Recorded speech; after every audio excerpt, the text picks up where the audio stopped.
Hey guys, Austin and Jonathan here What's up? with your next weekly whiteboard. Jonathan, show me the money. Show me the money!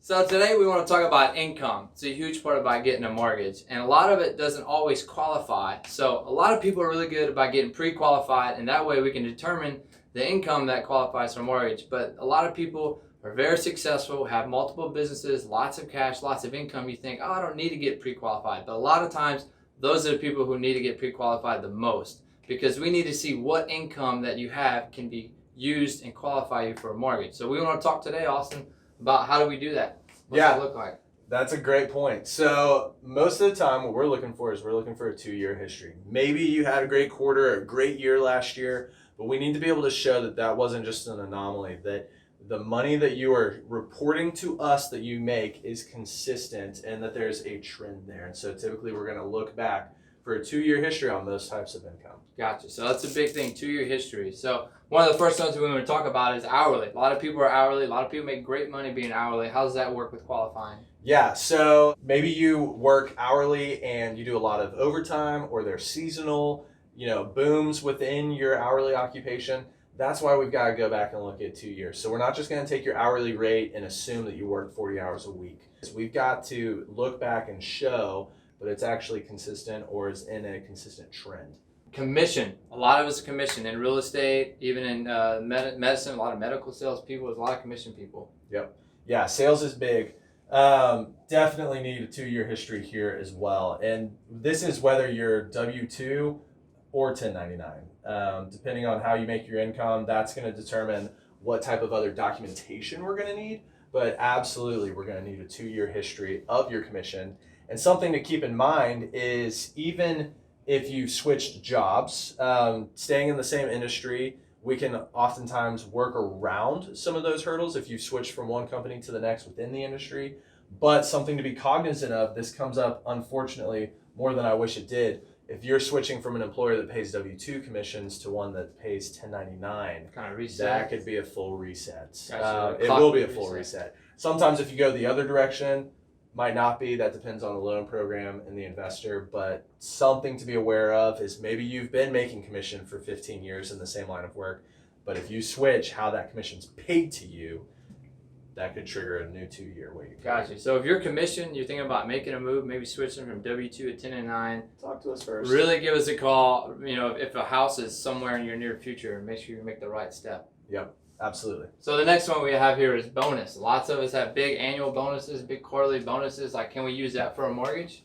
We can, yeah. Bonuses are absolutely eligible to be used, but again, we need a 2-year history. We need to know that that wasn't just a one-time signing bonus or an anomaly for the year. We need to, similar to commission, we need to establish the 2-year history there. And then another big one we hear on our list is self-employed or business owner. A lot of us like that. We own our own landscape companies or own our own consulting companies, things like that. We need 2 years for that as well. 2 years.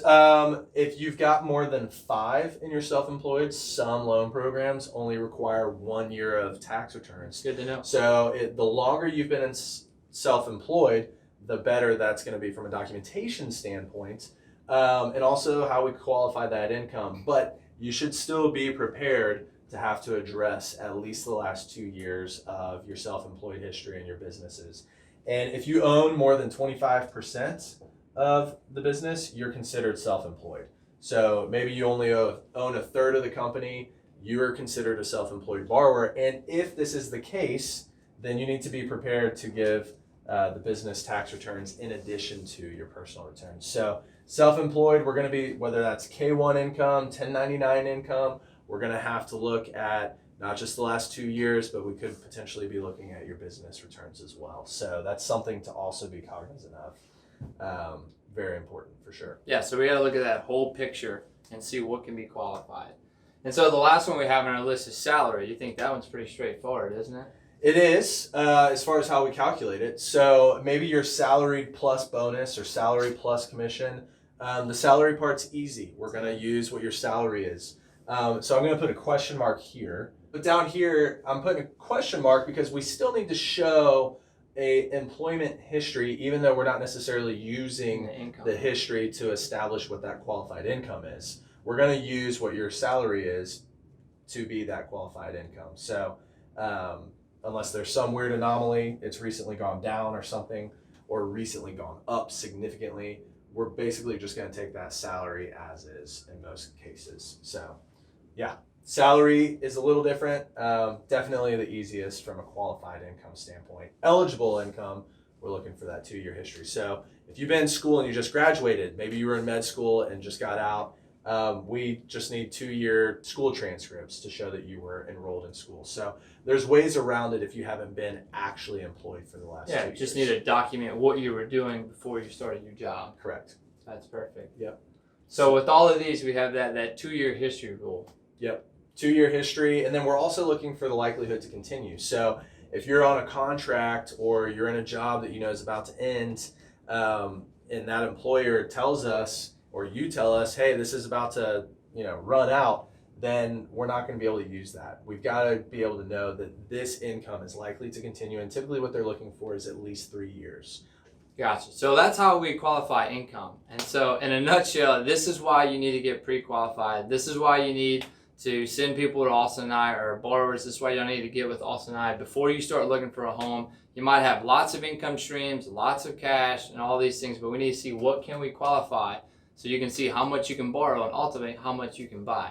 Absolutely. So like and comment and share on the video, guys. We like doing this one. This is a fun one.